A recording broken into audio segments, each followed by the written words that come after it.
gender and sexuality are central to women's place in the world and are grappled with by heroines throughout this book. I consider whether heroines were able to construct their own sexuality, how they invented a masculine side in order to succeed, and on what terms they were able to enter previously men-only occupations. This book focuses on heroines in modern world history during the past 200 years. It chronicles the emergence of women as historical subjects valued for their substance and achievements rather than as objects valued for their image and celebrity. I consider stories of heroines from around the world since the end of the 18th century, when a broad wave of feminism, mostly in Western countries, ushered in 2 centuries of important, if uneven, advances for women.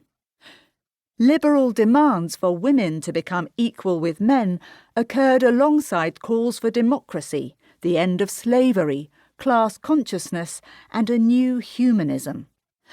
As we'd say today, feminism emerged as part of an intersectional context. Of course, in drawing upon individual examples, this book will itself reveal, as Alison Booth argued in her work on women's collective biographies, comparative bias. It grows out of my previous work that argues for the centrality of British imperial heroines in constructing race, whiteness, and hegemony. The intention is that the broad themes identified in each chapter warrant transcultural consideration in modern world history, with constructions of race and ethnicity necessarily always central. An important argument throughout this book is that when it comes to heroines in history, there is not a clear-cut line between the old and the new. As Joseph Campbell argued in The Hero with 1,000 Faces, there is a continuance in the modern world of heroic mythology from the past. Responding to Joseph Campbell, I structure the book around and investigate the presence and importance of recurring patterns for heroines in history that permeate into and receive new meaning in the modern era. Some heroines, such as Mulan and Joan of Arc, transcend their era, with their stories picked up and reimagined through the centuries.